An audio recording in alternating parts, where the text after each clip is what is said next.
recording. Go ahead. All right, I'm here with a friend of mine, Eric. How are you doing, Eric? Good. How you doing, Bryce? I'm doing pretty good. Good to see you. All right, so I just have a couple questions here for you today.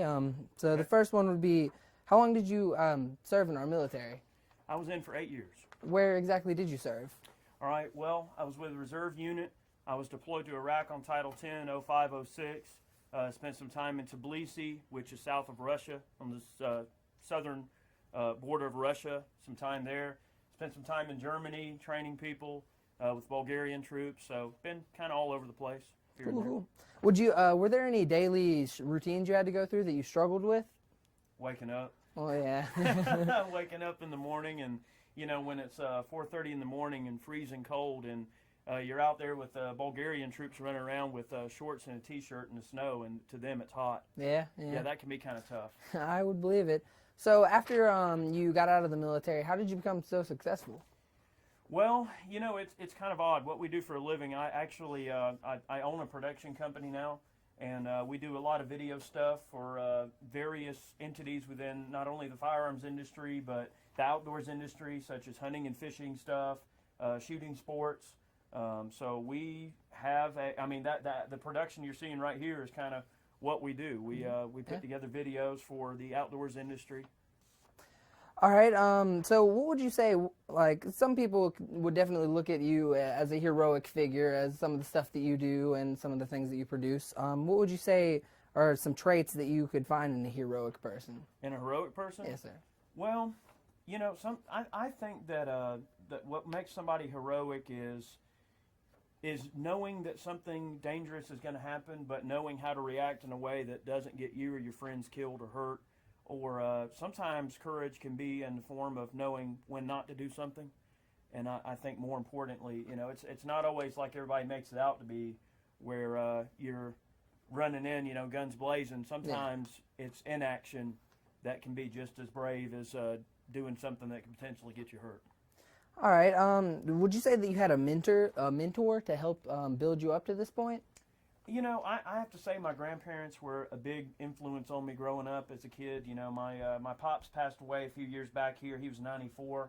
And, when I was growing up as a young man, he was a big influence on me. And also, my buddy Chad, his grandpa was a really cool guy. They were both the same age. So he and I kind of have that in common. And that's a trait that I believe our country's losing, is a lot of our kind of old timers, so to speak, that have a lot of that old, real world wisdom that they can pass down to people. And I think one of the big issues with our younger generation is they don't listen to the old folks anymore, and they just kind of brush them off as not important. But those folks are gone every single day, and we have to, listen to what they have to say.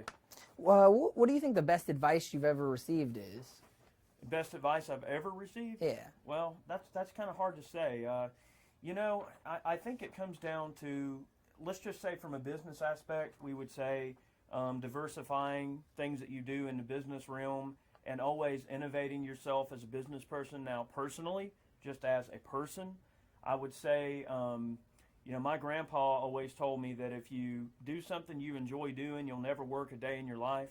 And I have to say that's pretty solid advice. All right. When you think of a hero, what do you think of?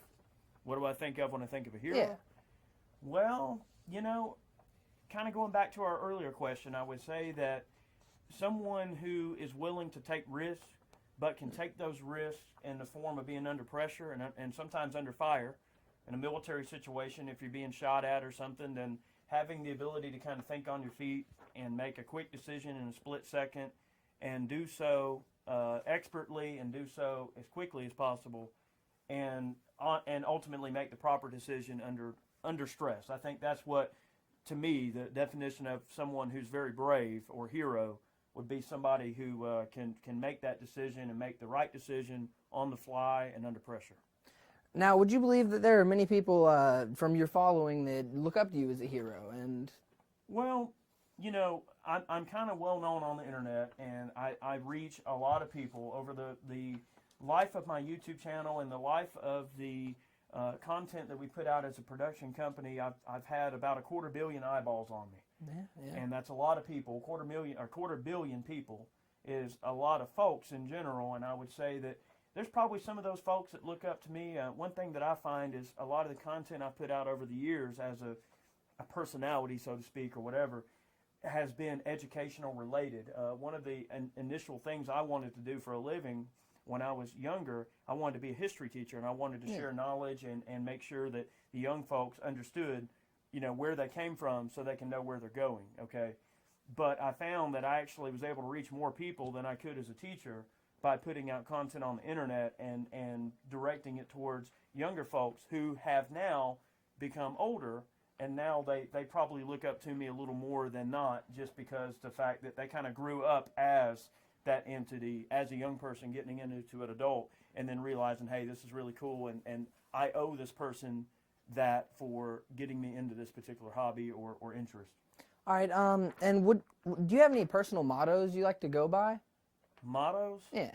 Well, I'm not really. I'm kind of one of those sort of people, like the way I do things is I just kind of like lead what I want to have done by example, and I just try to be the person that I want to see in others.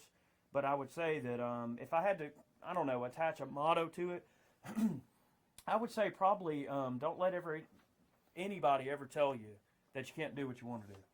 If you have a love for something and it's productive and it makes you a productive member of society and you can make money at it, or even if you can't make money at it, you owe it to yourself to at least try, because the most important thing you have to remember is that you could get a job as some VP or bigwig at a big white-collar company and work for 10 or 12 years, right? Yeah. And get fired.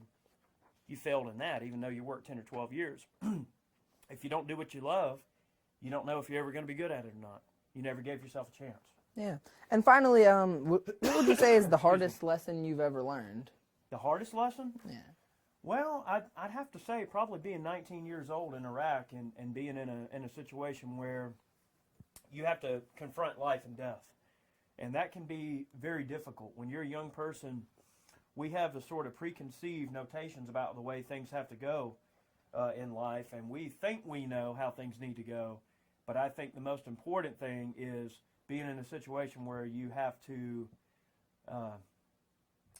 you got to live with it. You got to make a decision on the fly, and you got to grow up quick. So I'd say growing up under pressure is difficult. All right, Eric. Well, I appreciate you taking the time to do this interview with man, us. Appreciate it, Bryce. I appreciate it. All right, have a good one. All right.